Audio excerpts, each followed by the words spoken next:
नियम भंग के कारण अर्जुन का वनवास एवं उलूपी और चित्रांगदा के साथ विवाह। वैशंपायन जी कहते हैं, जन्मेजय, पांडव लोग ऐसा नियम बनाकर वहां रहने लगे। उन्होंने अपने शारीरिक बल और अस्त्र कौशल से एक एक करके राजाओं को वश में कर लिया। द्रौपदी सभी के अनुकूल रहती। पांडव उसे पाकर बहुत संतुष्ट और सुखी हुए। वे धर्मानुसार प्रजा का पालन करते थे। उनकी धार्मिकता के प्रभाव से कुरुवंशियों के दोष भी मिटने लगे। एक दिन की बात है, लुटेरों ने किसी ब्राह्मण की गायें लूट ली और उन्हें लेकर भागने लगे। ब्राह्मण को बड़ा क्रोध आया और वह इंद्रप्रस्थ में आकर पांडवों के सामने करुण क्रंदन करने लगा। ब्राह्मण ने कहा कि पांडव, तुम्हारे राज्य में दुष्टात्मा और क्षुद्र लुटेरे मेरी गायें छीनकर बलपूर्वक लिए जा रहे हैं। तुम दौड़कर इन्हें बचाओ। जो राजा प्रजा से कर लेकर भी उसकी रक्षा का प्रबंध नहीं करता, वह निस्संदेह पापी है। मैं ब्राह्मण हूं। गांव का छिन जाना मेरे धर्म का नाश है। तुम्हें उचित है कि इस समय तुम पूरी शक्ति से मेरी गांव की रक्षा करो। अर्जुन ने ब्राह्मण का करुण क्रंदन सुनकर उन्हें ढाढ़स बंधाया, परंतु उनके सामने अड़चन यह थी कि जिस घर में राजा युधिष्ठिर द्रौपदी के साथ बैठे हुए थे, उसी घर में उनके अस्त्र शस्त्र थे। नियमानुसार अर्जुन उस घर में नहीं जा सकते थे। एक ओर कौटुंबिक नियम, दूसरी ओर ब्राह्मण की करुण पुकार। अर्जुन बड़े असमंजस में पड़ गए। उन्होंने सोचा कि ब्राह्मण का गोधन लौटाकर आंसू पोंछना मेरा निश्चित कर्तव्य है। यदि मैं इसकी उपेक्षा कर दूंगा तो राजा को अधर्म होगा, हम लोगों की निंदा होगी और पाप भी लगेगा। दूसरी ओर प्रतिज्ञा भंग करने से भी पाप लगेगा, वन में जाना पड़ेगा। अच्छी बात है, मैं ब्राह्मण की रक्षा करूंगा, कोई रुकावट हो तो रहे। नियम भंग के कारण कितना भी कठिन प्रायश्चित क्यों न करना पड़े, चाहे प्राण ही क्यों न चले जाए। इस दीन ब्राह्मण के गोधन की रक्षा करना मेरा धर्म है और वह मेरे जीवन की रक्षा से भी अधिक महत्वपूर्ण है। अर्जुन राजा युधिष्ठिर के घर में निस्संकोच चले गए। राजा से अनुमति लेकर धनुष उठाया और आकर ब्राह्मण से बोले, ब्राह्मण देवता, जल्दी चलो, अभी वे दुष्ट अधिक दूर नहीं गए हैं। उनसे गोधन का उद्धार कर लाए। थोड़ी ही देर में अर्जुन ने बाणों की बौछार से लुटेरों को मारकर गायें ब्राह्मण को सौंप दी। नागरिकों ने अर्जुन की बड़ी प्रशंसा की। कुरुवंशियों ने अभिनंदन किया।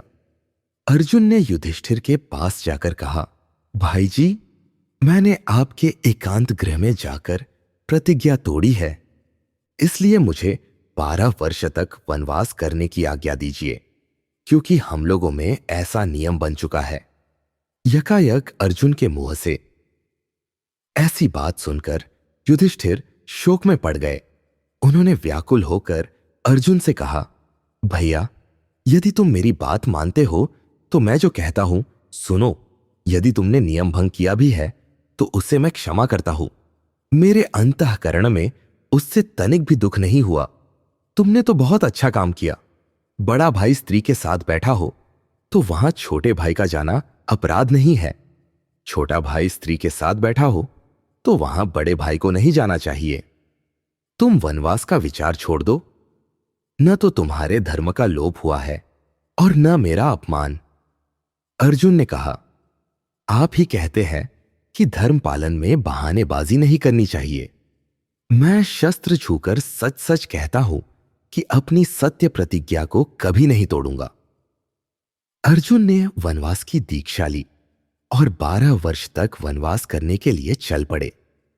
अर्जुन के साथ बहुत से वेद वेदांग के मर्मज्ञ, अध्यात्म चिंतक, भगवदक्त, त्यागी ब्राह्मण, कथावाचक, वानप्रस्थ और भिक्षाजीवी भी चले।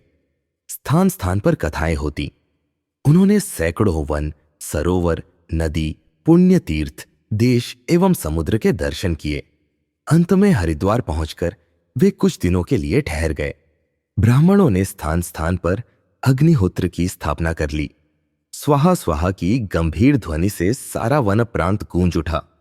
एक दिन अर्जुन स्नान करने के लिए गंगा जी में उतरे। वे स्नान तर्पण करके हवन करने के लिए बाहर निकलने ही वाले थे कि नागकन्या उलूपी ने कामासक्त होकर उन्हें झल के भीतर खींच लिया और अपने भवन को ले गई। अर्जुन ने देखा कि वहां यज्ञीय अग्नि प्रज्वलित हो रहा है। उन्होंने उसमें हवन किया और अग्निदेव को प्रसन्न करके नागकन्या उलूपी से पूछा, सुंदरी, तुम कौन हो? तुम ऐसा साहस करके मुझे किस देश में ले आई हो? उलूपी ने कहा, मैं ऐरावत वंश के कौरव्य नाग की कन्या उलूपी हूं। मैं आपसे प्रेम करती हूं। आपके अतिरिक्त मेरी दूसरी गति नहीं है। आप मेरी अभिलाषा पूर्ण कीजिए, मुझे स्वीकार कीजिए। अर्जुन ने कहा, देवी, मैंने धर्मराज युधिष्ठिर की आज्ञा से 12 वर्ष के ब्रह्मचर्य का नियम ले रखा है। मैं स्वाधीन नहीं हूं। मैं तुम्हें प्रसन्न करना चाहता तो हूं, परंतु मैंने अब तक कभी किसी प्रकार असत्य भाषण नहीं किया है। मुझे झूठ का पाप न लगे, मेरे धर्म का लोप न हो, ऐसा ही काम तुम्हें करना चाहिए। उलूपी ने कहा, आप लोगों ने द्रौपदी के लिए जो मर्यादा बनाई थी उसे मैं जानती हूं, परंतु वह नियम द्रौपदी के साथ धर्म पालन करने के लिए ही है। इस लोक में मेरे साथ उस धर्म का लोप नहीं होता। साथ ही आर्त रक्षा भी तो परम धर्म है। मैं दुखिनी हूं, आपके सामने रो रही हूं। यदि आप मेरी इच्छा पूर्ण नहीं करेंगे तो मैं मर जाऊंगी। मेरी प्राण रक्षा करने से आपका धर्म लोप नहीं होगा, आर्त रक्षा का पुण्य ही होगा। आप मुझे प्राणदान देकर धर्म उपार्जन कीजिए। अर्जुन ने उलूपी की प्राण रक्षा को धर्म समझकर उसकी इच्छा पूर्ण की और रात भर वहीं रहे। दूसरे दिन वे वहां से निकलकर हरिद्वार में आ गए। चलते समय नागकन्या उलूपी ने अर्जुन को वर दिया कि किसी भी जलचर प्राणी से आपको भय नहीं होगा। सब जलचर आपके अधीन रहेंगे। अर्जुन ने वहां की सब घटना ब्राह्मणों से कही। तदनंतर वे हिमालय की तराई में चले गए। अगस्त्यवट, वशिष्ठ पर्वत, भृगुतुंग आदि पुण्य तीर्थों में स्नान करते, ऋषियों के दर्शन करते विचरण करने लगे। उन्होंने बहुत सी गायें दान की तथा अंग, वंग और कलिंग आदि देशों के तीर्थों के दर्शन किए। जो कुछ ब्राह्मण अर्जुन के साथ रह गए थे, वे भी कलिंग देश की सीमा से उनकी अनुमति लेकर लौट पड़े। अर्जुन महेंद्र पर्वत पर होकर समुद्र के किनारे चलते चलते मणिपुर पहुंचे। वहां के राजा चित्रवाहन बड़े धर्मात्मा थे। उनकी सर्वांग सुंदरी कन्या का नाम चित्रांगदा था। एक दिन अर्जुन की दृष्टि उस पर पड़ गई।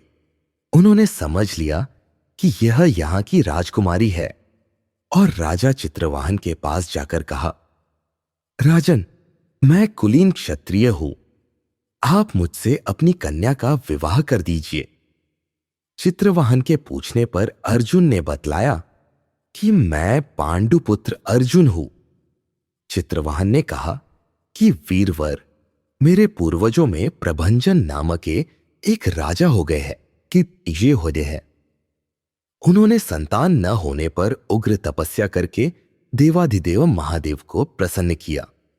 उन्होंने वर दिया कि तुम्हारे वंश में सबके एक एक संतान होती जाएगी। वीर, तब से हमारे वंश में वैसा ही होता आया है। मेरे यह एक ही कन्या है, इसे मैं पुत्र ही समझता हूं।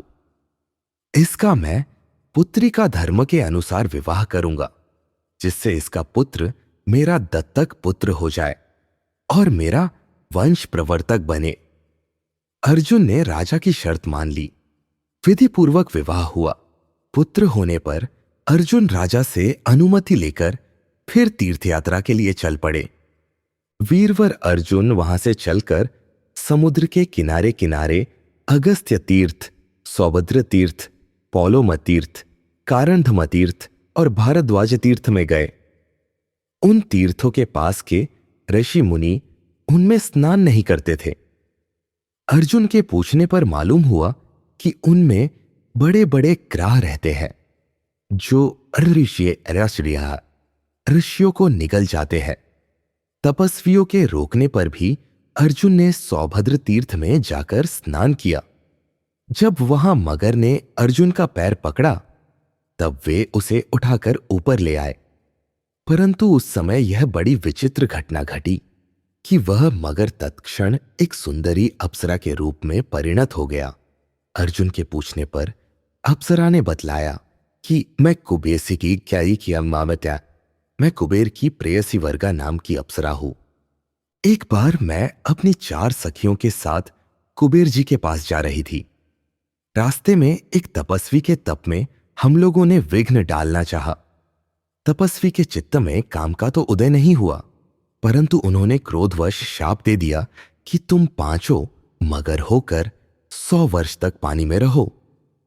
देवर्षि नारद से यह जानकर कि पांडव अर्जुन यहां आकर थोड़े ही दिनों में हम लोगों का स्वतः का उद्धार कर देंगे, हम लोग इन तीर्थों में मगर होकर रह रही है।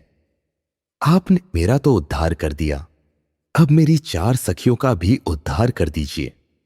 उलूपी के वरदान के कारण अर्जुन को जलचरों से कोई भय तो था ही नहीं।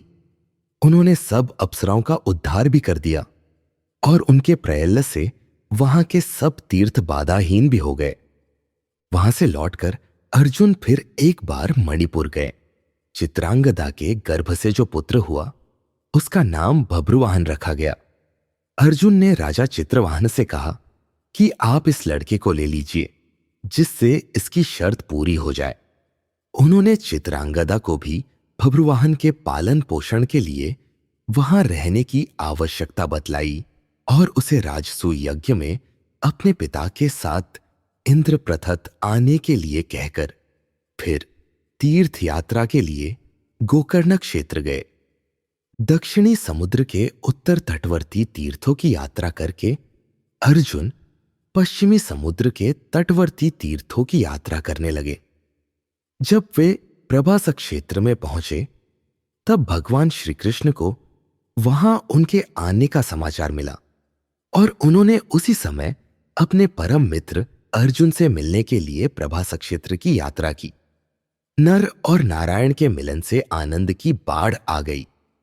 दोनों परस्पर गले मिले। कुशल मंगल, तीर्थ यात्रा और उसके कारण के संबंध में विस्तार से बातचीत हुई। कुछ समय के बाद दोनों मित्र रेवतक पर्वत पर जाकर रहने लगे। वहां श्री कृष्ण के सेवकों ने पहले से ही सब प्रकार की सजावट एवं खाने पीने, सोने, घूमने की सुविधा कर रखी थी। वहां भगवान श्री कृष्ण जी और से अर्जुन का राजोचित सम्मान और तरह तरह से मनोरंजन किया गया। रात को सोने के समय अर्जुन अपनी यात्रा की बातें सुनाते रहे। वहां से रथ पर सवार होकर दोनों मित्र द्वारका गए। अर्जुन के सम्मान के लिए द्वारकापुरी के उपवन, महल, सड़कें सब सजा दिए गए थे। यदुवंशियों ने बड़े उत्साह के साथ अर्जुन का स्वागत सत्कार किया और अपनी स्थिति, पद और योग्यता के अनुसार उनका अभिनंदन किया। द्वारकापुरी में वे भगवान श्री कृष्ण के निज मंदिर में ही ठहरे और दोनों अनेक रात्रियों में एक साथ ही सोए। सुभद्रा हरण और अभिमन्यु एवं प्रतिविंध्य आदि कुमारों का जन्म। वैशंपायन जी कहते हैं, राजन, एक बार वृष्णि, भोज और अंधक वंशों के यादवों ने रेवतक पर्वत पर बहुत बड़ा उत्सव मनाया। इस अवसरण पर ब्राह्मणों को हजारों रथ और अपार संपत्ति का दान किया गया। यदुवंशी बालक सज धज कर टहल रहे थे। अक्रूर, सारण, गद, बशरु, विदुरथ, निषठ, चारुदेशनु, पृथु, विपृथु, सत्यक, सात्यकी, हार्दिक्य, उद्धव, बलराम तथा अन्य अधान प्रधान यदुवंशी अपनी अपनी पत्नियों के साथ उत्सव की शोभा बढ़ा रहे थे। गंधर्व और बंदीजन उनका विरद बखान रहे थे। गाजे बाजे, नाच तमाशे की भीड़ सब ओर लगी हुई थी।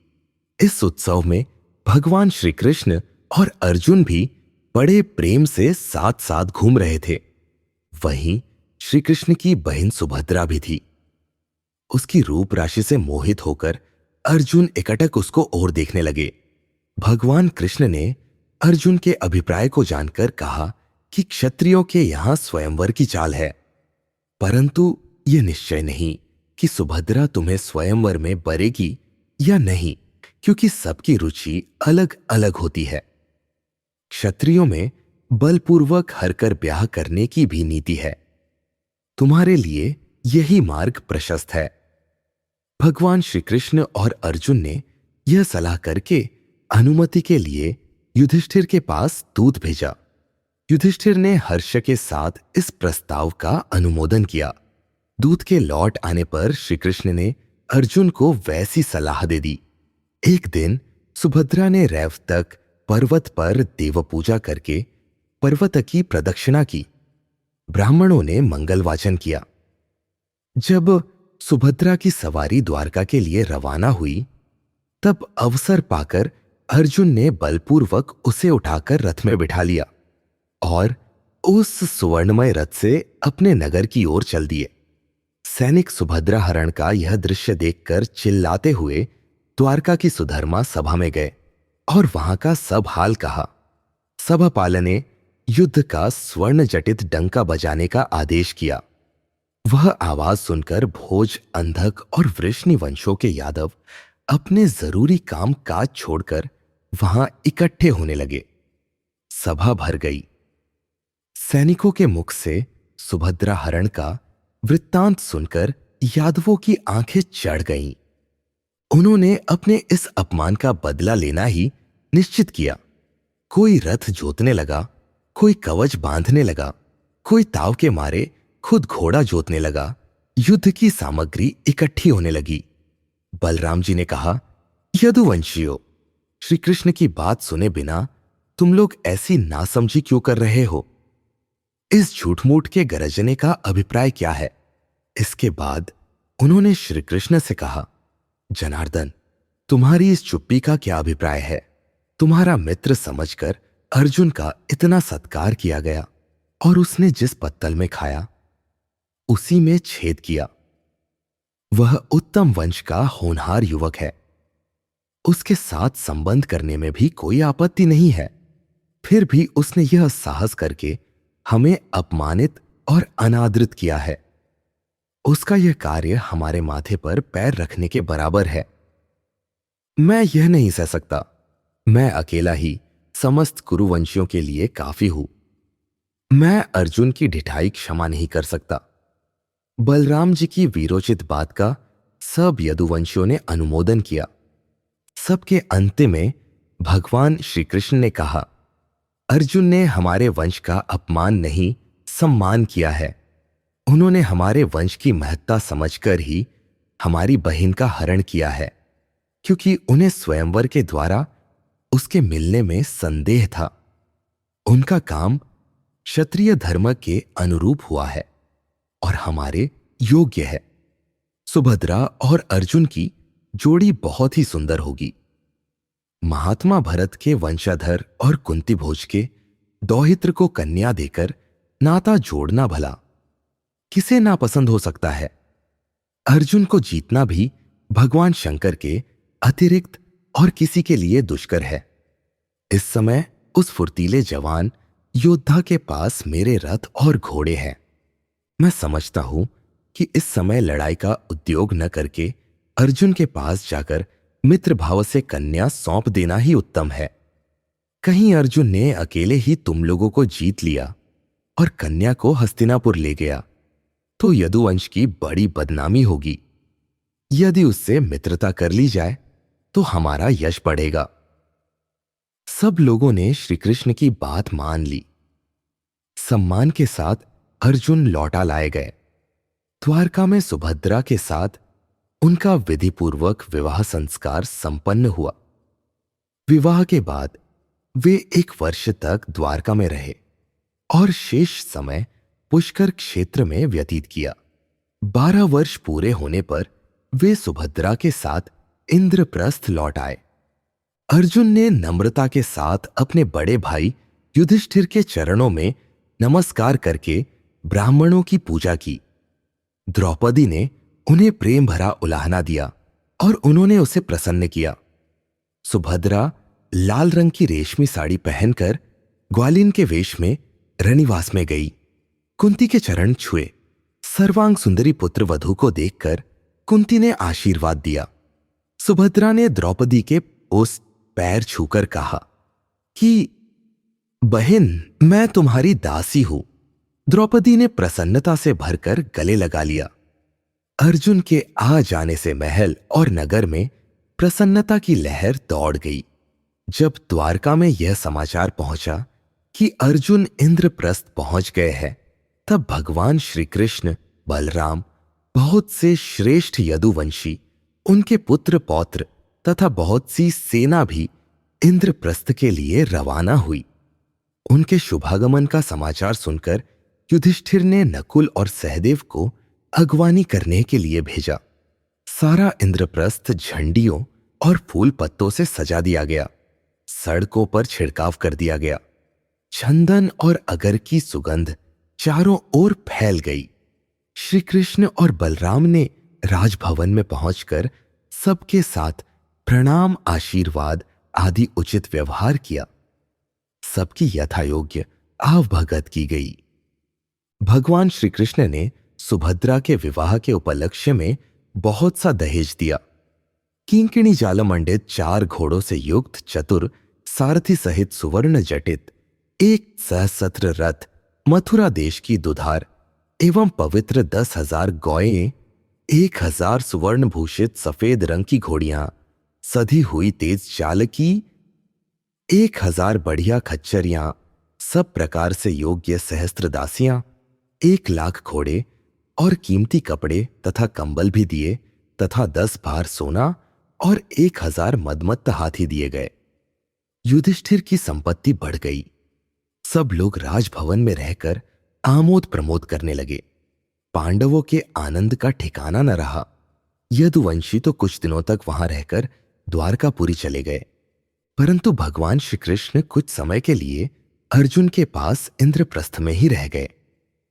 समय आने पर सुभद्रा के गर्भ से एक पुत्र उत्पन्न हुआ। उसका नाम अभिमन्यु रखा गया। उसके जन्म के अवसर पर युधिष्ठिर ने 10,000 गौएं, बहुत सा सोना और रत्न, धन आदि का दान किया। अभिमन्यु पांडवों को, श्री कृष्ण को और पुरवासियों को बहुत प्यारे लगते थे। श्री कृष्ण ने उनके सब संस्कार संपन्न किए। वेदाध्ययन के बाद उन्होंने अर्जुन से ही धनुर्वेद की शिक्षा ग्रहण की। अभिमन्यु का अस्त्र कौशल देखकर अर्जुन को बड़ी प्रसन्नता होती। वे बहुत से गुणों में तो भगवान श्री कृष्ण के तुल्य थे। द्रौपदी के गर्भ से भी 5 पांडवों के द्वारा 1-1 वर्ष के अंतर पर 5 पुत्र उत्पन्न हुए। ब्राह्मणों ने युधिष्ठिर से कहा, महाराज, आपका पुत्र शत्रुओं का प्रहार सहन करने में विंध्याचल के समान होगा, इसलिए उसका नाम प्रतिविंध्य होगा। भीमसेन ने एक सहस्त्र सोमयाग करके पुत्र उत्पन्न किया है, इसलिए उनके पुत्र का नाम सुतसोम होगा। अर्जुन ने बहुत से प्रसिद्ध कर्म करने के अनंतर लौटकर पुत्र उत्पन्न किया है, इसलिए इस बालक का नाम होगा श्रुतकर्मा। कुरुवंश में पहले शतानीक नाम के एक बड़े प्रतापी राजा हो गए हैं। नकुल अपने पुत्र का नाम उन्हीं के नाम पर रखना चाहते हैं, इसलिए इस पुत्र का नाम शतानीक होगा। सहदेव का पुत्र कृत्तिका नक्षत्र में उत्पन्न हुआ है, इसलिए उसका नाम श्रुतसेन होगा। धौम्य ने इन बालकों के संस्कार विधिपूर्वक कराए। बालकों ने वेदपाठ समाप्त करके अर्जुन से दिव्य और मानुष युद्ध की अस्त्र शिक्षा प्राप्त की। इन सब बातों से पांडवों को बड़ी प्रसन्नता हुई। खांडव दाह की कथा।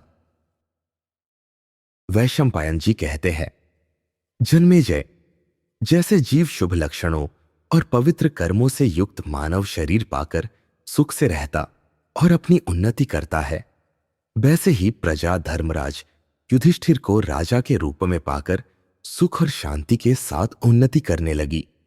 उनके राजत्व काल में सामंत राजाओं की राज्य लक्ष्मी अविचल हो गई, प्रजा की बुद्धि अयंतर्मुख हो गई, धर्म का बोलबाला हो गया। जैसे पूर्णिमा के निर्मल चंद्रमा को देखकर लोगों के नेत्र और मन शीतल हो जाते हैं, वैसे ही संपूर्ण प्रजा राजा युधिष्ठिर के दर्शन से आनंदित हो जाती। प्रजा युधिष्ठिर को केवल राजा मानकर ही आनंदित नहीं होती थी, बल्कि वे कार्य भी ऐसे ही करते थे जो प्रजा को अभीष्ट होते थे। धर्मराज कभी अनुचित, असत्य अथवा अप्रिय वाणी नहीं बोलते थे। वे जैसे अपनी भलाई चाहते, वैसे ही प्रजा की भी।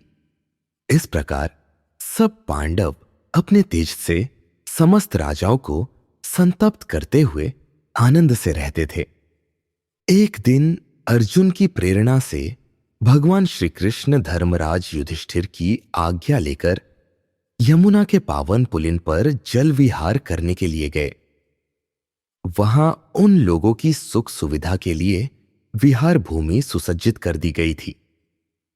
उस समृद्धि संपन्न वन्य प्रदेश और उनके विश्राम भवन में वीणा, मृदंग और बांसुरी आदि बाजों की सुमधुर ध्वनि हो रही थी।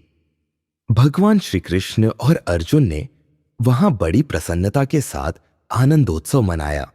दोनों मित्र पास ही पास बहुमूल्य आसनों पर बैठे हुए थे। उसी समय एक लंबे डील डौल के ब्राह्मण वहां उपस्थित हुए। उनका शरीर क्या था? मानो तपाया हुआ सोना ही था। सिर पर पिंगल वर्ण की जटाएं, मुंह पर दाढ़ी मूछ और शरीर पर वल्कल वस्त्र थे। इस तेजस्वी ब्राह्मण को देखकर श्री कृष्ण और अर्जुन उठ खड़े हुए। ब्राह्मण ने कहा कि आप दोनों संसार के श्रेष्ठ वीर और महापुरुष हैं। मैं एक बहुभोजी ब्राह्मण हूं। इस समय मैं खांडव वन के पास बैठे हुए आप लोगों के सामने भोजन की भिक्षा मांगने आया हूं। भगवान श्री कृष्ण और अर्जुन ने कहा कि आपकी तृप्ति किस प्रकार के अन्न से होती है? आज्ञा कीजिए, हम लोग उसी के लिए प्रयत्न करें। ब्राह्मण ने कहा, मैं अग्नि हूं, मुझे साधारण अन्न की आवश्यकता नहीं। आप मुझे वही अन्न दीजिए जो मेरे योग्य है। मैं खांडव वन को जला डालना चाहता हूं, परंतु इस वन में तक्षक नाग अपने परिवार और मित्रों के साथ रहता है, इसलिए इंद्र सर्वदा इस वन की रक्षा में तत्पर रहता है।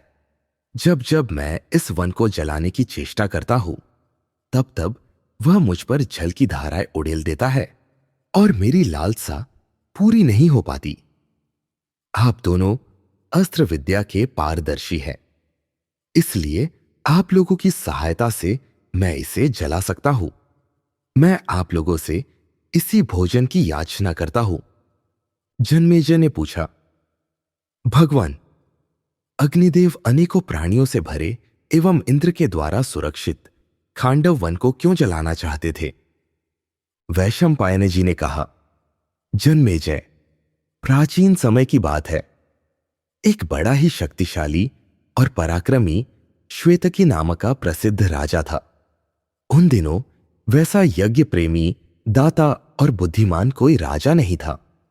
उसने बड़े बड़े यज्ञ किए।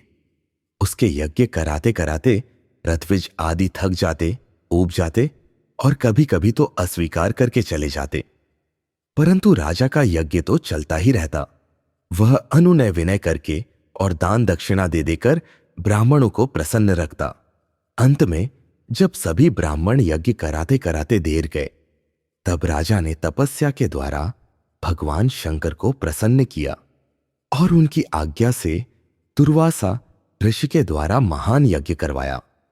पहले 12 वर्ष और फिर 100 वर्ष के महायज्ञ में दक्षिणा दे देकर राजा ने ब्राह्मणों को छका दिया। दुर्वासा प्रसन्न हुए। राजा श्वेतक अपने सदस्यों और रथविजों के साथ स्वर्ग सिधारे। उस यज्ञ में 12 वर्ष वक अग्निदेव ने घी की अखंड धाराएं पी थीं। इससे उनकी पाचन शक्ति क्षीण हो गई, रंग फीका पड़ गया और प्रकाश मंद हो गया। जब अजीर्ण के कारण उनका अंग अंग ढीला पड़ गया, तब उन्होंने ब्रह्मा जी के पास जाकर प्रार्थना की कि आप कोई ऐसा उपाय बताइए जिससे मैं पहले की तरह भला चंगा और स्वस्थ हो जाऊं। ब्रह्मा जी ने कहा, अग्निदेव, यदि तुम खांडव वन को जला दो तो तुम्हारी अरुचि और अजीर्ण दूर हो जाए और तुम्हारी ग्लानि भी मिट जाएगी। वहां से आकर अग्निदेव ने 7 बार खांडव वन को जलाने की चेष्टा की, परंतु इंद्र के संरक्षण के कारण वे अपने प्रयत्न में सफल न हो सके। जब अग्नि निराश होकर दोबारा ब्रह्मा जी के पास गए, तब उन्होंने भगवान श्री कृष्ण और अर्जुन की सहायता से खांडव वन जलाने का उपाय बतलाया और अग्निदेव ने यमुना तट पर आकर उनसे पूर्वोक्त बातें कही। ब्राह्मण वेशधारी अग्निदेव की प्रार्थना सुनकर अर्जुन ने कहा, अग्निदेव, मेरे पास दिव्यास्त्रों की कमी नहीं है। उनके द्वारा मैं युद्ध में इंद्र को भी छका सकता हूं, परंतु मेरे बाहुबल को संभाल सकने वाला धनुष मेरे पास नहीं है और न उन अस्त्रों के उपयुक्त बहुत से बाण ही है। रथ भी तो ऐसा नहीं है जो यथेष्ट बाणों का बोझ ढो सके। श्री कृष्ण के पास भी इस समय कोई ऐसा शस्त्र नहीं है जिससे ये युद्ध में नागों और पिशाचों को मार सके। खांडव वन जलाते समय इंद्र को रोकने के लिए युद्ध सामग्री की आवश्यकता है। बल और कौशल हमारे पास है, सामग्री आप दीजिए। अर्जुन की समयोचित वाणी सुनकर अग्निदेव ने जलाधिपति लोकपाल वरुण का स्मरण किया। तुरंत वरुण प्रकट हो गए। अग्नि ने कहा, आपको राजा सोम ने अक्षय तर्कस, गांडीव धनुष और वानर चिन्हयुक्त ध्वजा से मंडित दिव्य रथ दिया है। वह शीघ्र मुझे दीजिए तथा चक्र भी दीजिए। श्री कृष्ण और अर्जुन चक्र तथा गांडीव धनुष की सहायता से मेरा बड़ा भारी काम सिद्ध करेंगे। वरुण ने अग्निदेव की प्रार्थना स्वीकार की। उन्होंने अर्जुन को वह अक्षय तर्कस और गांडीव धनुष दे दिया। गांडीव धनुष की महिमा अद्भुत है। वह किसी भी शस्त्र से कट नहीं सकता और सभी सशस्त्रों को काट सकता है। उससे योद्धा का यश, कांति और बल बढ़ता है। वह अकेले ही लाखों धनुषों के समान क्षत्रहित और तीनों लोकों में पूजित तथा प्रशंसित है। समस्त सामग्रियों से युक्त, सबके लिए अजेय, सूर्य के समान द्योत्यमान और रत्न जटित एक दिव्य रथ भी दिया। उस रथ में मन और पवन के समान तेज चलने वाले सफेद चमकीले हार पहने हुए गंधर्व देश के घोड़े जुते हुए थे। रथ पर स्वर्ण के डंडे में भयंकर वानर के चिह्न से चिह्नित ध्वजा फहरा रही थी। यह सब पाकर अर्जुन के आनंद की सीमा न रही। जिस समय अर्जुन ने रथ पर सवार होकर धनुष को झुकाया और उस पर डोरी चढ़ाई, उस समय उसकी गंभीर आवाज सुनकर लोगों के कलेजे कांप उठे। अर्जुन ने समझ लिया कि अब हम अग्नि की पूरी तरह सहायता कर सकेंगे। अग्निदेव ने दादा भगवान श्री कृष्ण को दिव्य चक्र और आग्नेयास्त्र देते हुए कहा कि मधुसूदन, इस चक्र के द्वारा आप जिसे चाहेंगे उसे मार डालेंगे। इस चक्र के प्रभाव के सामने समस्त देवता, दानव, राक्षस, पिशाच, नाग और मनुष्यों की शक्ति कुछ भी नहीं है। यह चक्र हर बार चलाने पर शत्रु का नाश करके फिर लौट आया करेगा। वरुण ने भगवान श्री कृष्ण की सेवा में दैत्यनाशिनी एवं वज्र ध्वनि के समान शब्द से शत्रुओं का दिल दहला, देने वाली कौमोद की गदा अर्पित की। अब श्री कृष्ण और अर्जुन ने अग्निदेव की सहायता करना स्वीकार कर लिया और उन्हें खांडव वन जलाने की अनुमति दी। भगवान श्री कृष्ण और अर्जुन की अनुमति पाकर अग्निदेव ने तेजोमय दावानल का प्रदीप्त रूप धारण किया और अपनी सातों ज्वालाओं से खांडव वन को घेरकर प्रलय का सा दृश्य उपस्थित करते हुए उसे भस्मसात करना प्रारंभ किया।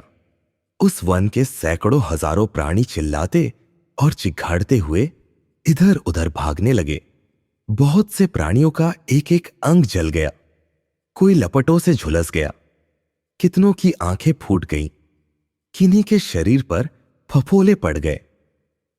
बहुत से अपने संबंधियों के स्नेह बंधन में पड़कर भाग न सके और एक दूसरे से लिपटकर भस्म हो गए। खांडव वन की आग इस प्रकार धधकने और दहकने लगी कि उसकी ऊंची ऊंची लपटें आकाश तक पहुंच गईं। देवताओं के हृदय में कंपी होने लगी।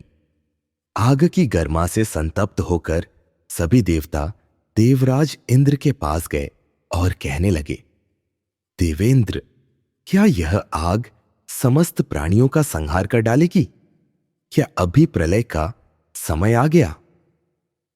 देवताओं की घबराहट और प्रार्थना से प्रभावित होकर और अग्नि की यह भयानक करतूत देखकर स्वयं इंद्र खांडव वन को अग्नि से बचाने के लिए तैयार हुए। उनकी आज्ञा से दल के दल बादल खांडव वन पर उमड़ आए और गड़गड़ाहट के साथ झलकी मोटी मोटी धाराएं बरसाने लगे। अर्जुन ने अपने अस्त्र कौशल के बल से बाणों के द्वारा झलकी बौछारें रोक दी। सारा आकाश बाणों के द्वारा ऐसा घिर गया कि कोई भी प्राणी उससे निकलकर बाहर न जा सका। उस समय नागराज तक्षक खांडव वन में नहीं था, वह कुरुक्षेत्र चला गया था, परंतु उसका पुत्र अश्वसेन वहीं था और बचने का बहुत प्रयत्न करने पर भी अर्जुन के बाणों के घेरे से बाहर न जा सका। अश्वसेन की माता ने उसे निगलकर बचाने की कोशिश की। वह मुंह की ओर से शुरू करके पूंछ तक निगल भी गई थी, परंतु अग्नि का प्रकोप बढ़ जाने से बीच में ही भागने लगी। अर्जुन ने ऐसा तक्कर निशाना मारा कि उसका फन बिंध गया। इंद्र अर्जुन का यह काम देख रहे थे। उन्होंने अश्वसेन को बचाने के लिए ऐसी आंधी चलाई और बूंदों की बौछार डाली कि अर्जुन क्षण भर के लिए मोहित हो गए। अश्वसेन वहां से निकल भागा। इंद्र के इस धोखे की बात याद करके अर्जुन क्रोध से तिलमिला उठे और पैने तथा तेज बाणों से आकाश को ढककर इंद्र से भिड़ गए। इंद्र ने भी अपने तीक्ष्ण अस्त्रों की वर्षा से अर्जुन को उत्तर दिया। प्रचंड पवन भयंकर गर्जना के साथ समुद्र को श्लुब्ध करने लगा। जल बरसाने वाले बादलों से भर गया। बिजली चमकने लगी। वज्र की कड़क से लोगों का दिल दहलने लगा। अर्जुन ने वायव्यास्त्र का प्रयोग किया। इंद्र का वज्र कमजोर पड़ गया। बादल तितर बितर हो गए। जलधाराएं सूख गईं। बिजलियों की चमक लापता हो गई। अंधेरा मिट गया। अर्जुन का यह अस्त्र कौशल देखकर देवता, असुर, गंधर्व, यक्ष, राक्षस और सर्प कोलाहल करते हुए सामने आ गए। वे तरह तरह के अस्त्र शस्त्रों से श्री कृष्ण और अर्जुन पर प्रहार करने लगे। श्री कृष्ण और अर्जुन ने संयुक्त रूप से चक्र और तीखे बाणों के द्वारा सबकी सेना को तहस नहस कर दिया। यह सब देख सुनकर देवराज इंद्र के क्रोध की सीमा न रही। वे श्वेत वर्ण वाले ऐरावत हाथी पर चढ़कर श्री कृष्ण और अर्जुन की ओर दौड़े। उन्होंने जल्दबाजी में अपने वज्र का प्रयोग किया और देवताओं से चिल्लाकर कहा कि अभी अभी दोनों मरे जाते हैं। सभी देवताओं ने अपने अपने अस्त्र उठाए। यमराज ने कालदंड, कुबेर ने गदा, वरुण ने पाश और विचित्र वज्र। इधर भगवान श्री कृष्ण और अर्जुन ने भी अपने धनुष चढ़ाए और निर्भयता के साथ खड़े हो गए। इन दोनों मित्रों की बाण वर्षा के सामने इंद्रादि देवताओं की एक न चली। इंद्र ने मंदराचल का एक शिखर उठाकर अर्जुन पर दे मारने की चेष्टा की, परंतु उसके पहले ही दिव्य बाणों की चोट से वह हजारों टुकड़े हो गया था। उसके टुकड़ों से खांडव वन के दानव, राक्षस, नाग, बाघ, रीछ, हाथी, सिंह, मृग, भैंसे तथा अन्य वन्य पशु और पक्षी घायल एवं भयभीत होकर भागने लगे। एक ओर से आग सबको पी जाना चाहती थी, दूसरी ओर से भगवान श्री कृष्ण और अर्जुन की बाण वर्षा। कोई वहां से भाग न सका। श्री कृष्ण के चक्र और अर्जुन के बाणों से कट कट कर जीव जंतु स्वाहा हो रहे थे। समस्त प्राणियों के आत्मा श्री कृष्ण ने उस समय अपना काल रूप प्रकट कर दिया था। देवता और दानव सभी उनके पौरुष को देखकर दंग रह गए। उस समय इंद्र को संबोधन करके वज्रनिष्ठुर ध्वनि से आकाशवाणी हुई कि इंद्र, तुम्हारा मित्र तक्षक कुरुक्षेत्र जाने के कारण इस भयंकर अग्निकांड से जला नहीं, बच गया है। तुम अर्जुन और श्री कृष्ण को युद्ध में कभी किसी प्रकार नहीं जीत सकते। तुम्हें समझना चाहिए कि ये तुम्हारे चिर परिचित नर नारायण है। इनकी शक्ति और पराक्रम असीम है। ये सबके लिए अजेय है और देवता, असुर, यक्ष, राक्षस, गंधर्व, किन्नर, मनुष्य तथा सर्पादि सबके लिए पूजनीय है। तुम देवताओं को लेकर यहां से चले जाओ, इसी में तुम्हारी शोभा है। इस अवसर पर खांडव वन का दाह देव ने ही रच रखा है। आकाशवाणी सुनकर देवराज इंद्र क्रोध और ईर्ष्या छोड़कर स्वर्ग में लौट गए। देवताओं ने भी अपनी सेना के साथ उनका अनुगमन किया। देवताओं को समरभूमि से हटते देखकर भगवान श्री कृष्ण और अर्जुन ने हर्षध्वनि की। खांडव वन अनाथ के घर की तरह धक धक जलने लगा। भगवान श्री कृष्ण ने देखा कि मय दानव यकायक तक्षक के निवास स्थान से निकलकर भागा जा रहा है और अग्नि मूर्तिमान होकर जलाने के लिए उसका पीछा कर रहा है। उन्होंने मय दानव को मार डालने के लिए चक्र उठाया। आगे चक्र और पीछे धधकती आग को देखकर पहले तो मय दानव किंकर्तव्य विमूढ़ हो गया। पीछे उसने कुछ सोचकर पुकारा, वीर अर्जुन, मैं तुम्हारी शरण में हूं, केवल तुम ही मेरी रक्षा कर सकते हो। अर्जुन ने कहा, डरो मत। अर्जुन को अभय दान करते देखकर भगवान श्री कृष्ण ने चक्र रोक लिया और अग्नि ने भी उसे भस्म नहीं किया।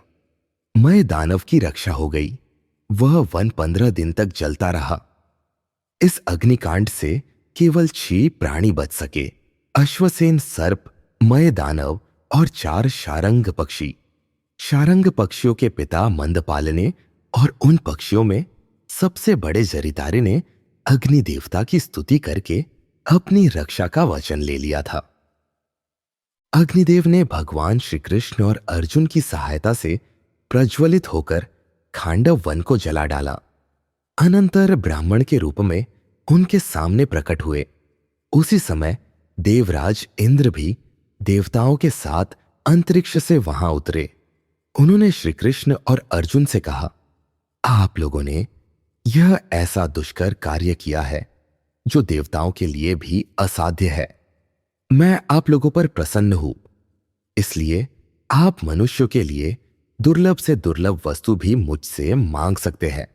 अर्जुन ने कहा, मुझे आप सब प्रकार के अस्त्र दे दीजिए। इंद्र ने कहा, अर्जुन, जिस समय देवाधिदेव महादेव तुम पर प्रसन्न होंगे, उस समय तुम्हारे तप के प्रभाव से मैं तुम्हें अपने सारे अस्त्र दे दूंगा। मैं जानता हूं कि वह समय कब आएगा। भगवान श्री कृष्ण ने कहा, देवराज, आप मुझे यह वर दीजिए कि मेरी और अर्जुन की मित्रता क्षण क्षण बढ़ती जाए और कभी न टूटे। इंद्र ने प्रसन्न होकर कहा, एवमस्तु। देवताओं के जाने के बाद अग्निदेव श्री कृष्ण और अर्जुन का अभिनंदन करके चले गए। भगवान श्री कृष्ण, अर्जुन और मय दानव यमुना के पावन पुलिन पर आकर बैठ गए। आदि पर्व समाप्त। श्री गणेशाय नमः। संक्षिप्त महाभारत सभा पर्व। मयासुर की प्रार्थना स्वीकृति एवं भगवान श्री कृष्ण का द्वारकागमन। नारायणं नमस्कृत्य नरं चैव नरोत्तमं देवीं सरस्वतीं व्यासं ततो जयमुदीरयेत्। अंतर्यामी नारायण स्वरूप भगवान श्री कृष्ण, उनके सखा नररत्न अर्जुन, उनकी लीला प्रकट करने वाली भगवती सरस्वती और उसके वक्ता भगवान व्यास को नमस्कार करके आसुरी संपत्तियों का नाश करके अंतकरण पर विजय प्राप्त कराने वाले महाभारत ग्रंथ का पाठ करना चाहिए। वैशंपायन जी कहते हैं, जन्मेजय, अब मयासुर ने भगवान श्री कृष्ण के पास बैठे हुए अर्जुन की बार बार प्रशंसा की और हाथ जोड़कर मधुर वाणी से कहा, वीरवर अर्जुन, भगवान श्री कृष्ण अपना चक्र चलाकर मुझे मार डालना चाहते थे और अग्निदेव चाहते थे कि इसे जला डालूं। आपने मेरी रक्षा की। अब कृपा करके बतलाइए कि मैं आपकी क्या सेवा करूं। अर्जुन ने कहा, असुर श्रेष्ठ, तुमने मेरी सेवा स्वीकार करके बड़ा ही उपकार किया। तुम्हारा कल्याण हो। हम लोग तुम पर प्रसन्न है, तुम भी हम पर प्रसन्न रहना। अब तुम जा सकते हो। मयासुर ने कहा, कुंती नंदन, आपका कहना आप जैसे श्रेष्ठ पुरुष के अनुरूप ही है, परंतु मैं बड़े प्रेम से आपकी कुछ सेवा करना चाहता हूं। मैं दानवों का वशुगाव के विश्वकर्मा हूं, प्रधान शिल्पी हूं। आप मेरी सेवा स्वीकार कीजिए। अर्जुन ने कहा, मयासुर, तुम ऐसा समझते हो कि मैंने प्राण संकट से तुम्हारी रक्षा की है। ऐसी अवस्था में मैं तुम्हारी कोई सेवा स्वीकार नहीं कर सकता। साथ ही मैं तुम्हारी अभिलाषा भी नष्ट नहीं करना चाहता। इसलिए तुम भगवान श्री कृष्ण की कुछ सेवा कर दो, इसी से मेरी सेवा हो जाएगी। जब मयासुर ने भगवान श्री कृष्ण से प्रार्थना की, तब उन्होंने कुछ समय तक इस बात पर विचार किया कि मयासुर से कौन सा काम लेना चाहिए। उन्होंने मन ही मन निश्चय करके मयासुर से कहा, मयासुर, तुम शिल्पियों में श्रेष्ठ हो। यदि धर्मराज युधिष्ठिर का प्रिय कार्य करना चाहते हो तो अपनी रुचि के अनुसार उनके लिए एक सभा बना दो। वह सभा ऐसी हो कि चतुर शिल्पी भी देखकर उसकी नकल न कर सके। उसमें देवता, मनुष्य एवं असुरों का संपूर्ण कला कौशल प्रकट होना चाहिए।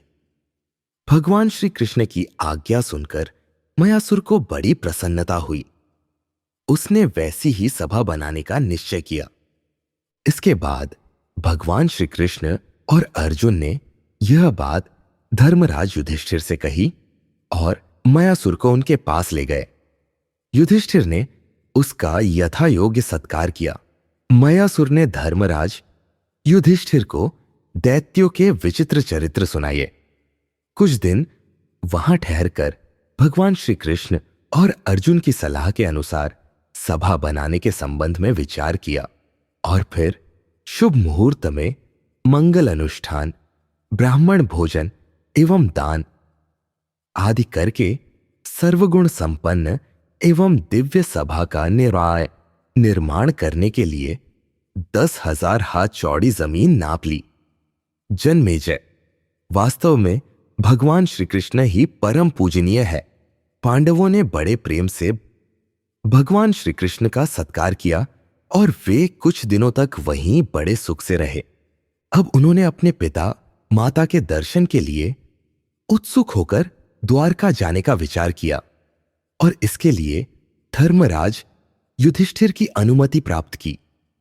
विश्ववंद्य भगवान श्री कृष्ण ने अपनी फूफी कुंती के चरणों में सिर रखकर प्रणाम किया और उन्होंने उनका सिर सूंघकर उन्हें हृदय से लगा लिया। इसके बाद भगवान श्री कृष्ण अपनी बहन सुभद्रा के पास गए। उस समय प्रेमवश उनके नेत्रों में आंसू छलछला आए थे। भगवान ने अपनी बहन मधुरभाषिणी सौभाग्यवती सुभद्रा को बहुत थोड़े में सत्य, प्रयोजनपूर्ण, हितकारी, युक्ति युक्त एवं अकाठ्य वचनों से अपने जाने की आवश्यकता समझा दी। सौभाग्यवती सुभद्रा ने भी माता पिता आदि से कहने के लिए संदेश दिए और अपने भाई श्री कृष्ण का सत्कार करके उन्हें प्रणाम किया। भगवान श्री कृष्ण ने अपनी बहन को प्रसन्न करके जाने की अनुमति ली और फिर पुरोहित धौम्य के पास गए। परब्रह्म परमात्मा श्री कृष्ण ने पुरोहित को नमस्कार करके द्रौपदी को ढाढ़स बंधाया और उनसे अनुमति लेकर पांडवों के पास आए।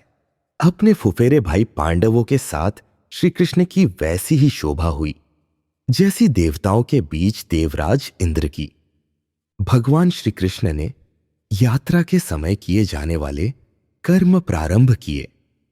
उन्होंने स्नानादि से निवृत्त होकर आभूषण धारण किए और पुष्पमाला, गंध, नमस्कार आदि से देवता एवं ब्राह्मणों की पूजा की।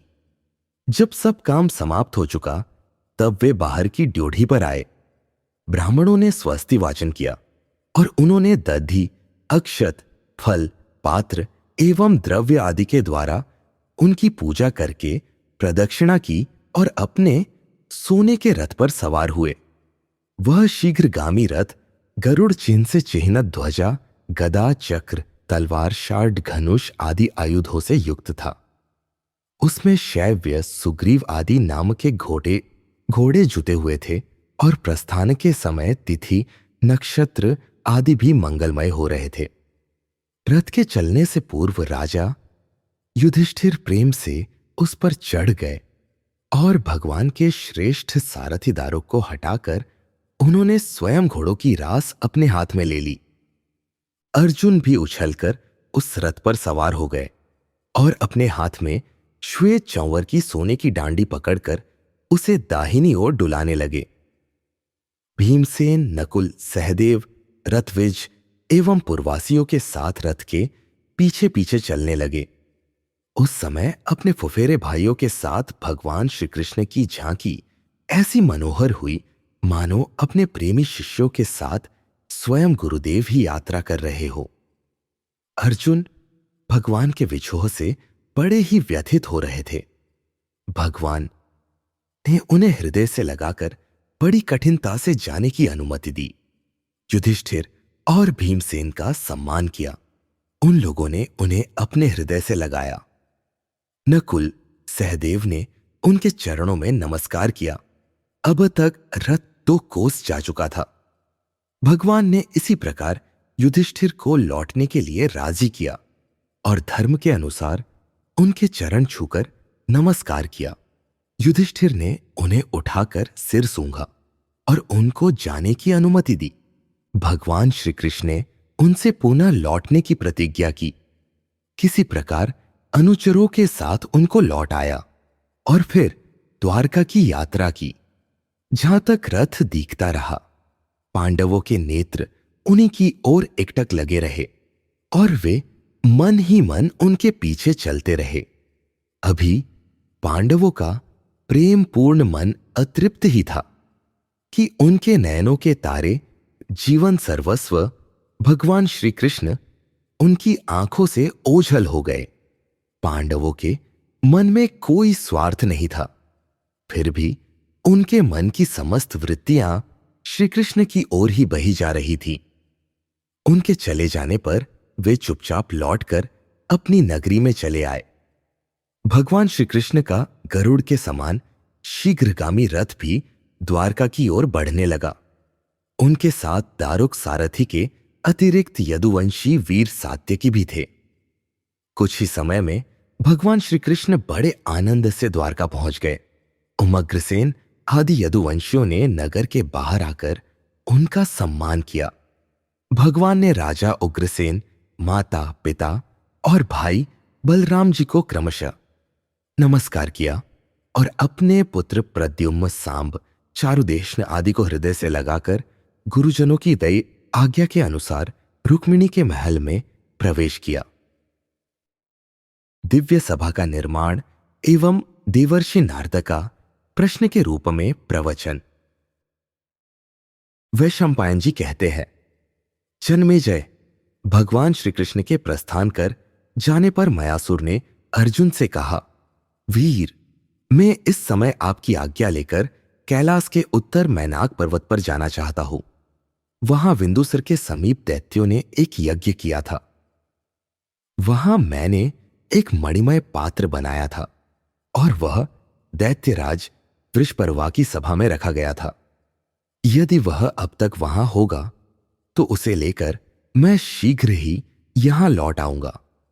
वहां एक बड़ी विचित्र रत्न मंडित सुखद एवं मजबूत गदा भी है। उस पर सोने के तारे जड़े हुए। वृषपर्वा ने शत्रुओं का संहार करके वह गदाओं की चोट सहने वाली भारी गदा वहीं रख छोड़ी है। वह लाखों गदाओं की तुलना में अद्वितीय है। वह आपके गांडीव धनुष के समान ही भीमसेन के योग्य होगी। देवदत्त नामक का शंख भी वही है, जिसे लाकर मैं आपको भेंट करूंगा। यह कहकर मयासुर ने ईशान कोण की यात्रा की और वह पूर्वोक्त विंदुसर पर पहुंच गया। राजा भगीरथ ने गंगा जी के अवतरण के लिए वहीं तपस्या की थी और प्रजापति ने उसी स्थान पर 100 यज्ञ किए थे। देवराज इंद्र ने वहीं सिद्धि प्राप्त की थी। वहीं सहस्रों प्राणी भगवान शंकर की उपासना करते हैं। वहीं नर नारायण ब्रह्मा यम शिव सहस्र चतुर्युगी बीत जाने पर यज्ञ करते हैं और स्वयं भगवान श्री कृष्ण ने भी वर्षों तक यज्ञ करके वहीं स्वर्ण मंडित यज्ञ स्तंभों और वेदियों का दान किया था। जन्मेजय, मयासुर ने वहां जाकर सभा बनाने की सारी सामग्री, पूर्वोक्त गदा, देवदत्त शंख और अपरिमित धन अपने अधिकार में कर लिया तथा वहां से लौटकर युधिष्ठिर के लिए विश्वविश्रुत मणिमय दिव्य सभा का निर्माण किया। वह श्रेष्ठ गदा भीमसेन को एवं देवदत्त शंख अर्जुन को उपहार दिया। उस शंख की गंभीर ध्वनि से तीनों लोग कांप उठते थे। वह सभा 10,000 हाथ लंबी चौड़ी थी। उसमें सुनहले वृक्ष लहलहा रहे थे। वह ऐसी जान पड़ती मानो सूर्य, अग्नि अथवा चंद्रमा की सभा हो। उसकी अलौकिक चमक दमक के सामने सूर्य की प्रभा भी फीकी पड़ जाती थी। मयासुर की आज्ञा से 8,000 किंकर राक्षस उस दिव्य सभा की रखवाली और देखभाल करते थे। वे आवश्यकता होने पर उसे दूसरे स्थान पर भी ले जा सकते थे। उस सभा भवन में एक दिव्य सरोवर भी था। वह अनेक प्रकार के मणिमाणिक्य की सीढ़ियों से शोभायमान, कमल कुसुमों से उल्लसित और धीमी धीमी वायु के स्पर्श से तरंगायमान था। कितने ही बड़े बड़े नरपति भी उसके जल को स्थल समझकर धोखा खा जाते थे।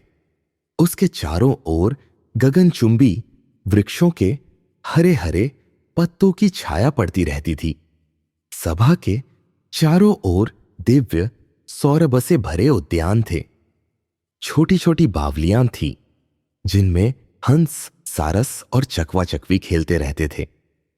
जल और स्थल की कमल पंक्तियां अपनी सुगंध से लोगों को मुग्ध करती रहती थीं। मयासुर ने केवल 14 महीने में इस दिव्य सभा का निर्माण करके धर्मराज युधिष्ठिर को निवेदन किया। जन्मेजय, धर्मराज युधिष्ठिर ने शुभ मुहूर्त आने पर 10,000 ब्राह्मणों को फल, कंदमूल, खीर आदि तरह तरह के पदार्थों का भोजन कराया। उन्हें वस्त्र, पुष्पमाला, छोटी बड़ी सामग्री आदि से तृप्त करके प्रत्येक को 1,000 गौ का दान किया। इसके बाद जब वे सभा में प्रवेश करने लगे तब ब्राह्मण लोग पुण्याहवाचन करने लगे। गाजे बाजे और फल फूलों से देवताओं की पूजा की गई। मल्ल, झलल, पहलवान और लठैत, नट, वैतालिक और वंदीजनों ने धर्मराज को अपनी अपनी कला दिखलाई। इसके बाद वे अपने भाइयों के साथ देवराज इंद्र के समान सभा में विराजमान हुए। उनके साथ सभा मंडपा में अनेकों ऋषि मुनि तथा राजा महाराजा भी बैठे हुए थे। ऋषियों में मुख्यतः असित, देवल, कृष्णद्वैपायन, जैमिनी, याज्ञवल्क्य आदि वेद वेदांग के पारदर्शी, धर्मज्ञ, संयमी, एवं प्रवचनकार बैठे हुए थे। भगवान व्यास के शिष्य हम लोग भी वहीं थे।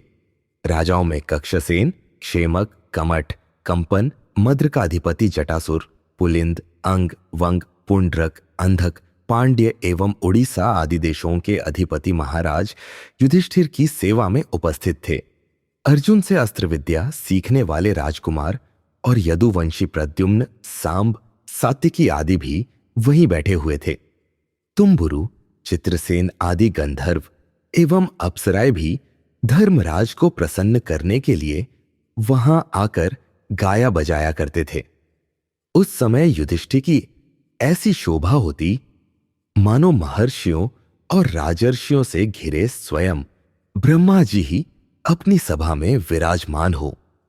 जन्मेजय, एक दिन महात्मा पांडव और गंधर्व आदि उस दिव्य सभा में आनंद से विराजमान थे।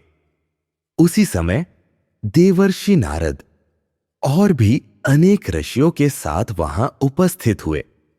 राजन ने देवर्षि नारद की महिमा अपार है।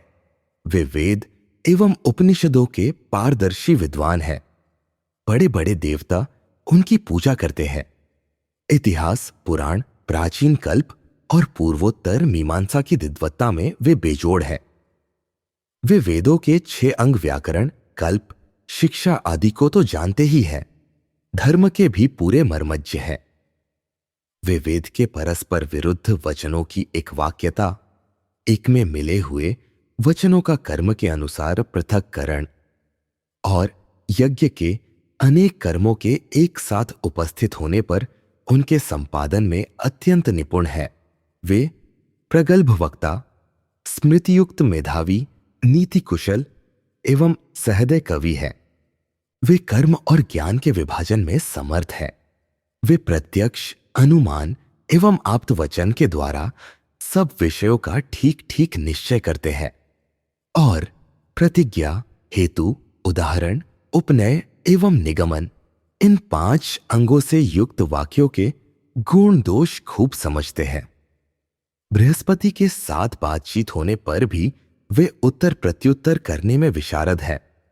धर्म, अर्थ, काम और मोक्ष चारों पुरुषार्थों के संबंध में उनका निश्चय सर्वथा सुसंगत है। उन्होंने 14 भुवनों को ऊपर नीचे, आड़े टेढ़े प्रत्यक्ष देख लिया है।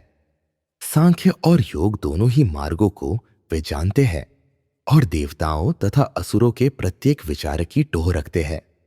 मेल जोल और वैर बिगाड़ के तत्व को भली भांति जानते हैं और शत्रु तथा मित्र की शक्ति का रत्ती रत्ती ज्ञान रखते हैं। सुलह, बिगाड़, चढ़ाई, फूट डालना आदि राजनीति और कूटनीति भी उन्हें पूर्णतः ज्ञात है। और तो क्या, वे सारे शास्त्रों के निपुण विद्वान हैं। वे युद्ध और गायन दोनों के प्रेमी हैं। उन्हें कहीं भी आने जाने में कोई रुकावट नहीं है। ऐसे ऐसे अनेक गुण उनमें हैं। उस दिन वे लोक लोकांतर में घूमते फिरते पारिजात, पर्वत, सुमुख आदि ऋषियों के साथ पांडवों से मिलने के लिए उनकी सभा में आ पहुंचे। उन्होंने मन के वेग के समान वहां आकर प्रेम से धर्मराज को आशीर्वाद दिया। जय हो, जय हो। सब धर्मों के मर्मज्ञ राजा युधिष्ठिर देवर्षि नारद को आया देखकर भाइयों के साथ झटपट उठकर खड़े हो गए। विनय से झुककर बड़े प्रेम से नमस्कार किया और विधिपूर्वक योग्य आसन पर बैठाया। मधुपर्क आदि के द्वारा उनकी सविधि पूजा संपन्न हुई। देवर्षि नारद पांडवों के सत्कार से बहुत प्रसन्न हुए और कुशल प्रश्न के बहाने उन्हें धर्म, अर्थ तथा काम का उपदेश करने लगे। नारद जी ने कहा, धर्मराज, आपके धन का ठीक उपयोग तो होता है ना? आपका मन तो धर्म के कार्य में खूब लगता होगा। आशा है आप सुखी होंगे। आपके मन में कभी बुरे विचार नहीं आते होंगे। आपके पिता पितामह ने जिस सदाचार का पालन किया था, उसी धर्म एवं अर्थ की अनुकूल उदार नीति का आश्रय आपने भी लिया होगा। आपकी अर्थ प्रियता धर्म की, धर्मप्रियता अर्थ की, कामप्रियता अर्थ और धर्म की बाधक न होगी। आप तो समय का रहस्य जानते हैं। अर्थ, धर्म और काम सेवन के लिए अलग अलग समय निश्चित कर लिया है ना। राजा में 6 गुण होने चाहिए: व्याख्यान शक्ति, वीरता, मेधावीपन, परिणामदर्शिता, नीति निपुणता और कर्तव्य विवेक 7 उपाय है। मंत्र, औषधि, इंद्रजाल, साम, दान, दंड और भेद। पूर्वोक्त गुणों के द्वारा इन उपायों का निरीक्षण करना चाहिए और अपने 14 दोषों पर दृष्टि रखनी चाहिए। वे 14 दोष हैं: नास्तिकता, झूठ, क्रोध, प्रमाद, दीर्घसूत्रता, ज्ञानियों का संग न करना, आलस्य, इंद्रिय परवशता, केवल अर्थ का ही चिंतन, मूर्खों के साथ सलाह, निश्चित कार्य में टालमटोल, सलाह को गुप्त न रखना, समय पर उत्सव आदि न करना और एक साथ ही कई शत्रुओं पर चढ़ाई कर देना। इन दोषों से बचकर आप अपनी शक्ति और शत्रु शक्ति का ठीक ठीक ज्ञान रखते हैं ना। अपनी शक्ति और शत्रु शक्ति के अनुसार संधि या विग्रह करके आप अपनी खेती बाड़ी, व्यापार, किला, पुल, हाथी, हीरा सोना आदि की खाने, कर की वसूली, उजाड़ प्रांतों में लोगों को बसाना आदि कार्यों की देखरेख ठीक ठीक रखते हैं ना। युधिष्ठिर, आपके राज्य के 7 अंग स्वामी, मंत्री, मित्र, खजाना, राष्ट्र, दुर्ग और पुरवासी शत्रुओं से मिले तो नहीं है। धनी लोग बुरे व्यसनों से बचे तो है। आपके प्रति उनकी प्रेम दृष्टि तो है ना। कहीं आपके शत्रु के गुप्तचर अपना विश्वास जमाकर आपसे या आपके मंत्रियों से आपका सलाह मशविरा जान तो नहीं लेते।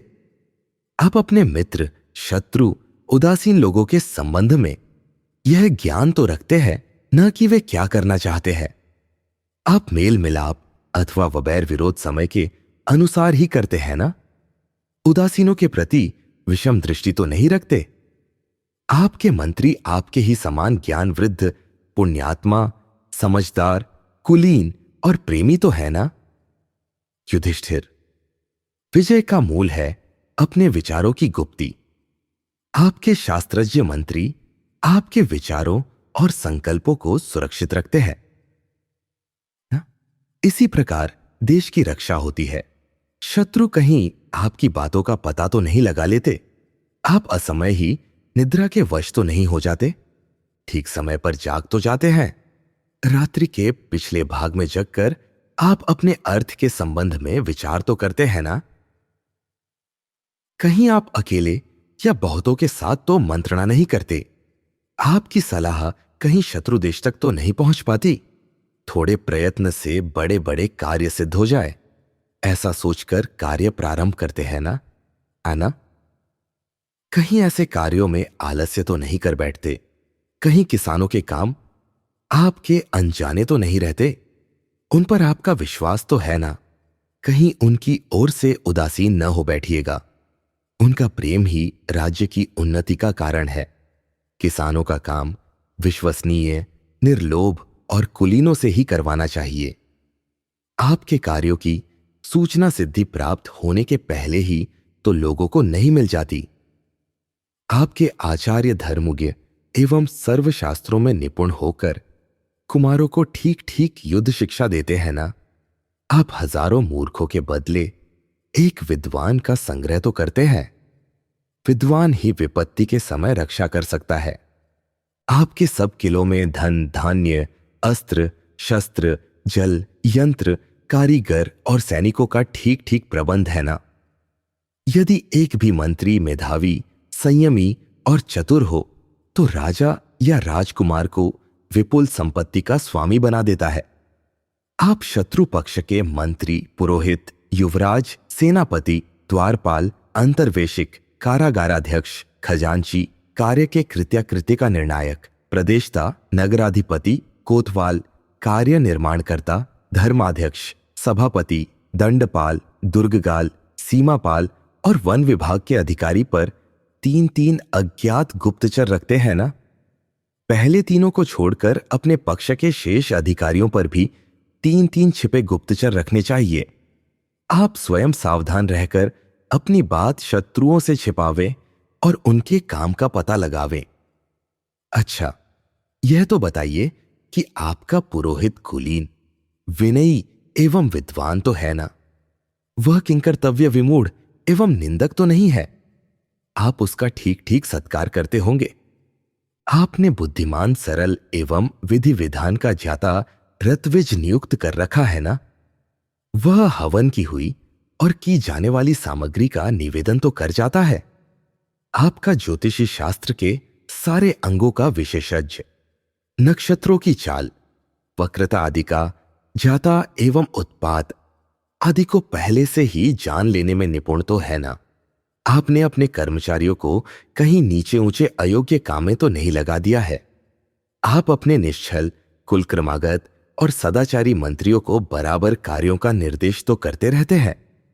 आपके मंत्री कहीं शील, सौजन्य और प्रेम को तिलांजलि देकर प्रजा पर कठोर शासन तो नहीं करते, जैसे पवित्र याज्ञिक पतित यजमान का और स्त्रियां व्यभिचारी पुरुष का तिरस्कार कर देती है, वैसे ही कहीं प्रजा अधिक कर लेने के कारण आपका अनादर तो नहीं करती। आपका सेनापति तेजस्वी, वीर, बुद्धिमान, धैर्यशाली, पवित्र, कुलीन, स्वामी भक्त और चतुर तो है ना? आपकी सेना के सब दलपति सब प्रकार के युद्धों में चतुर, निष्कपट, शूरवीर और आपके द्वारा सम्मानित तो है ना? आप अपनी सेना के भोजन और वेतन का प्रबंध समय पर ठीक ठीक करते हैं ना? कहीं देर और कमी तो नहीं करते? भोजन और वेतन ठीक समय पर न मिलने से सैनिकों को कष्ट होता है और वे अपने स्वामी के ही विद्रोही बन बैठते हैं। आपके कुलीन कर्मचारी क्या आपके प्रति ऐसा प्रेम रखते हैं कि आवश्यकता होने पर आपके लिए अपने प्राण भी निछावर कर दे? कोई यह चेष्टा तो नहीं कर रहा है कि सारी सेना उसकी इच्छा के अनुसार चलने लगे और आपकी आज्ञा का उल्लंघन कर दे? जब कोई कर्मचारी बहादुरी का काम करता है, तब आप उसका विशेष सम्मान करके उसका भोजन और वेतन बढ़ा देते हैं ना? आप विद्या, विनयी, ज्ञानी एवं गुणी पुरुषों की यथायोग्य दान के द्वारा सेवा करते हैं ना? राजन, जो लोग आपकी रक्षा के लिए मर मिटते हैं या अपने को संकट में डाल देते हैं, उनके बाल बच्चों की रक्षा तो आप करते हैं ना? जब निर्बल शत्रु युद्ध में पराजित होकर आपकी शरण में आता है, तब आप पुत्र के समान उसकी रक्षा तो करते हैं। सारी प्रजा आपको निष्पक्ष, हितकारी एवं मां बाप के समान मानती है ना? पहले अपनी इंद्रियों पर विजय प्राप्त करके तब इंद्रियों के अधीन शत्रुओं पर विजय प्राप्त की जाती है। शत्रुओं को वश में करने के लिए साम, दाम, दंड आदि सभी उपायों का उपयोग करना चाहिए। अपने राज्य की रक्षा की व्यवस्था करके शत्रु पर चढ़ाई करनी चाहिए और उसे जीतकर फिर उसी राज्य पर स्थापित कर देना चाहिए। अवश्य ही आप ऐसा ही करते होंगे। आप अपने कुटुंबी, गुरुजन, वृद्ध, व्यापारी, कारीगर, आश्रित और दरिद्रों का धन धान्य क्यों हसन धान्य से सदा सर्वदा भरण पोषण तो करते हैं ना? जो लोग आमदनी और खर्च के काम में नियुक्त है, वे प्रतिदिन आपके सामने अपना हिसाब तो पेश करते हैं। कभी किसी होनहार एवं हितैषी कर्मचारी को बिना अपराध के ही पदच्युत तो नहीं करते। कहीं किसी काम में लोभी, चोर, शत्रु अथवा अनुभवहीन की तो नियुक्ति नहीं हो गई है। कहीं चोर, लालची राजकुमार, रानियां या स्वयं आप ही देशवासियों को दुख तो नहीं देते। किसानों को प्रसन्न रखना चाहिए। भला आपके राज्य में जल से लबालब भरे तालाब तो बहुतायत से है ना? कहीं आपने खेती को वर्षा के भरोसे तो नहीं छोड़ रखा है। किसान का बीज और भोजन कभी नष्ट नहीं होना चाहिए। आवश्यकता होने पर थोड़ा सा ब्याज लेकर उन्हें धन भी देना चाहिए। आपके राज्य में खेती गोरक्षा और व्यापार संबंधी लेन देन ईमानदारी से होते हैं ना? धर्मानुकूल व्यापार से ही प्रजा सुखी होती है। आपके राज्य में जज, तहसीलदार, सरपंच, पेशकार और गवाह, ये पांचों प्रजा के हित में तत्पर और बुद्धिमानी से काम करने वाले हैं ना? नगर की रक्षा के लिए गांवों की रक्षा भी उतनी ही आवश्यक है। प्रांतों की रक्षा भी ग्राम रक्षा के समान ही हाथ में होनी चाहिए।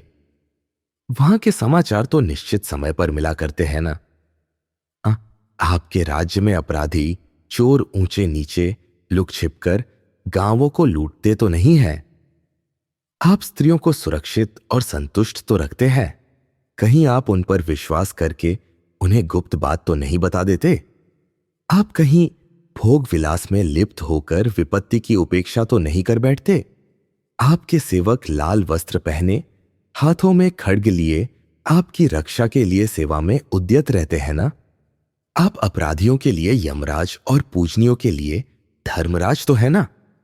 आप प्रिय एवं अप्रिय व्यक्तियों की भली भांति परीक्षा करके ही तो व्यवहार करते हैं। शरीर की पीड़ा मिटती है नियमों के पालन और औषधों के सेवन से, तथा मन की पीड़ा मिटती है ज्ञानी पुरुषों के सत्संग से। आप उनका यथायोग्य सेवन तो करते हैं। आपके वैद्य अष्टांग चिकित्सा में निपुण, हितैषी, प्रेमी एवं शरीर की देख रेख रखने वाले हैं ना? कहीं आप लोभ, मोह या अभिमान से अर्थी एवं विरोधियों की उपेक्षा तो नहीं कर देते? आप लोभ, मोह, विश्वास अथवा प्रेम से अपने आश्रित जनों की जीविका में बाधा तो नहीं डालते? आपके पूर्वासी एवं देशवासी शत्रुओं से घूस लेकर और मिलजुल कर भीतर ही भीतर आपका विरोध तो नहीं करते? प्रधान राजा प्रेम परवश होकर आपके लिए प्राणों की बलि देने के लिए तैयार रहते हैं या नहीं? आपकी विद्वत्ता और गुणों के कारण ब्राह्मण और साधु आपकी कल्याणकारिणी प्रशंसा करते हैं या नहीं? आप उन्हें दक्षिणा देते हैं या नहीं? ऐसा करना आपके लिए स्वर्ग और मोक्ष का हेतु है। आपके पूर्वजों ने जिस वैदिक सदाचार का पालन किया था, उसका ठीक ठीक पालन करते हैं ना? आपके महल में आपकी आंखों के सामने गुणवान ब्राह्मण स्वादिष्ट और स्वास्थ्यकर भोजन करके दक्षिणा तो पाते हैं ना? आप पूरे संयम और एकाग्र मन से समय समय पर यज्ञ याग आदि तो करते ही होंगे। जाति भाई, गुरु, बूढ़े, देवता, तपस्वी, देवस्थान, शुभ वृक्ष और ब्राह्मणों को नमस्कार तो करते हैं ना? आप किसी के मन में शोक या क्रोध तो नहीं उभारते? कोई मनुष्य अपने हाथ में मंगल सामग्री लेकर आपके पास सर्वदा रहता है ना? आपकी यह मंगलमयी धर्मानुकूल वृत्ति सर्वदा एक सी रहती तो है। ऐसी वृत्ति आयु और यश को बढ़ाने वाली एवं धर्म, अर्थ और काम को पूर्ण करने वाली है। जो ऐसी वृत्ति रखता है उसका देश कभी संकटग्रस्त नहीं होता। सारी पृथ्वी उसके वश में हो जाती है, वह सुखी होता है। धर्मराज, कहीं आपके शास्त्र कुशल मंत्री अज्ञानवश किसी श्रेष्ठ पवित्र निरपराध पुरुष को चोर चाई समझकर सताते तो नहीं है? कहीं आपके कर्मचारी घूस लेकर प्रमाणित चोर को बिना दंड के ही छोड़ तो नहीं देते? कभी धनी एवं दरिद्र के विवाद में आपके कर्मचारी धन के लोभ से दरिद्रों के साथ अन्याय तो नहीं कर बैठते? मैंने पहले जिन 14 दोषों का वर्णन किया है, उनसे आपको अवश्य बचना चाहिए। वेद की सफलता यज्ञ से, धन की सफलता दान और भोग से, पति की सफलता आनंद और संतान से, एवं शास्त्र की सफलता शील तथा सदाचार से होती है। दूर दूर से व्यापार करने वाले वैश्यों से ठीक ठीक कर तो वसूल होता है ना? राजधानी एवं देश में व्यापारियों का सम्मान तो होता है। वे कहीं धोखेधड़ी में आकर ठगे तो नहीं जाते? आप गुरुजनों से प्रतिदिन धर्मशास्त्र और अर्थशास्त्र का श्रवण तो करते हैं। खेती बाड़ी से उत्पन्न होने वाले अन्न, फूल, फल, गोरस, मधु, घृत आदि पदार्थ धर्म बुद्धि से ब्राह्मणों को दिए जाते हैं ना। आप अपने कारीगरों को उचित सामग्री, वेतन और काम तो देते हैं ना। भलाई करने वालों के प्रति भरी सभा में कृतज्ञता ज्ञापन और आदर सत्कार का भाव तो दिखलाते हैं ना। आप सभी प्रकार के सूत्र ग्रंथ जैसे हस्ति सूत्र, रथ सूत्र, अश्व सूत्र, अस्त्र सूत्र, यंत्र सूत्र और नागरिक सूत्र का अभ्यास तो करते ही होंगे। आप सब प्रकार के अस्त्र शस्त्र, मारण प्रयोग, औषधियों के विषैले योग अवश्य जानते होंगे। आप अग्नि, हिंसक जंतु, रोग एवं राक्षसों से समूचे राष्ट्र की रक्षा करते हैं ना। अंधे, गूंगे, लंगड़े, लूले, अनाथ एवं साधु सन्यासियों के धर्मत रक्षक आप ही हैं। महाराज, राजा के लिए 6 दोष अनर्थकारी है: निद्रा, आलस्य, भय, क्रोध, मृदुता और दीर्घसूत्रता। वैशंपायन जी कहते हैं, जन्मेजय, देवर्षि नारद की वाणी सुनकर धर्मराज युधिष्ठिर ने उनके चरणों का स्पर्श किया और बड़ी प्रसन्नता से कहा, महाराज, मैं आपकी आज्ञा का पालन करूंगा। आज मेरी बुद्धि बहुत ही बढ़ गई है। यह कहकर उन्होंने उसी समय वैसा करने की चेष्टा प्रारंभ कर दी। देवर्षि नारद ने कहा, जो राजा इस प्रकार वर्णाश्रम धर्म की रक्षा करता है, वह इस लोक में तो सुखी होता ही है, परलोक में भी सुख पाता है। देव सभाओं का कथन और स्वर्गीय पांडु का संदेश। वैशंपायन जी कहते हैं, जन्मेजय, देवर्षि नारद के उपदेश सुनकर धर्मराज ने उनका बहुत ही स्वागत सत्कार किया। विश्राम के पश्चात फिर उनके पास उपस्थित होकर धर्मराज ने यह प्रश्न किया, देवर्षि, आप सदा सर्वदा मन के समान पर्यटन करते रहते हैं और ब्रह्मा के बनाए विभिन्न लोकों का दर्शन करते रहते हैं। आपने कहीं ऐसी या इससे अच्छी सभा देखी है? कृपा करके बतलाइए। धर्मराज युधिष्ठिर का यह प्रश्न सुनकर देवर्षि नारद ने मुस्कुराते हुए मधुर वाणी से कहा, धर्मराज, मनुष्य लोक में ऐसी मणिमयी सभा मैंने न देखी है और न तो सुनी है। मैं आपको यमराज, वरुण, इंद्र, कुबेर एवं ब्रह्मा की सभाओं का वर्णन सुनाता हूं। वे लौकिक तथा अलौकिक कला कौशलों से युक्त है। सूक्ष्म तत्वों से बनी होने के कारण एक एक सभा अनेक अनेक रूपों में दिखती है। देवता, पितर, याज्ञिक, वेद, यज्ञ, ऋषि, मुनि आदि उनमें मूर्तिमान होकर निवास करते हैं। देवर्षि नारद की बात सुनकर पांचों पांडव और उपस्थित ब्राह्मण मंडली उन सभाओं का वर्णन सुनने के लिए अत्यंत उत्सुक हो गई। उन्होंने हाथ जोड़कर प्रार्थना की कि आप अवश्य उन सभाओं का वर्णन कीजिए। हम सब बड़े प्रेम से सुनना चाहते हैं। वे सभाएं किन किन वस्तुओं से कितनी लंबी चौड़ी बनी है, उनके सभासद कौन है और भी उनमें क्या क्या विशेषताएं हैं। धर्मराज का यह प्रश्न सुनकर देवर्षि नारद ने देवराज इंद्र, सूर्यपुत्र यम, बुद्धिमान वरुण, यक्षराज कुबेर और लोक पितामह ब्रह्मा जी की अलौकिक सभाओं का विस्तार से वर्णन किया। जन्मेजय, दिव्य सभाओं का वर्णन सुनकर धर्मराज ने देवर्षि नारद से कहा, भगवन, आपने यमराज की सभा में प्रायः सभी राजाओं की उपस्थिति का वर्णन किया। वरुण की सभा में नाग, दैत्यराज, नदी और समुद्रों की स्थिति बतलाई।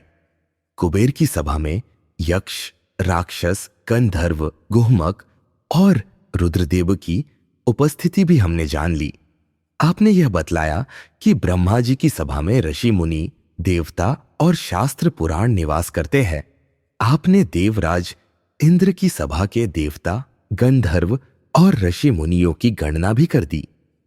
आपने बतलाया कि वहां राजर्षियों में केवल हरिश्चंद्र ही रहते हैं। उन्होंने ऐसा कौन सा सत्कर्म, तपस्या अथवा व्रत किया है जिसके फलस्वरूप वे इंद्र के समकक्ष हो गए हैं। भगवन, आपने पितृलोक में मेरे पिता पांडु को किस प्रकार देखा था? उन्होंने मेरे लिए क्या संदेश दिया? आप कृपा करके अवश्य उनकी बात सुनाइए।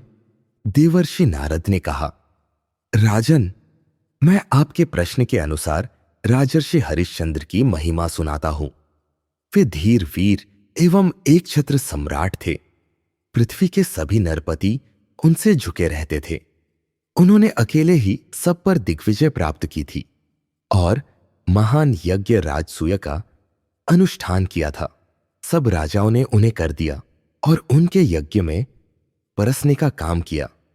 याचकों ने उनसे जितना मांगा उसका 5 गुना उन्होंने दिया।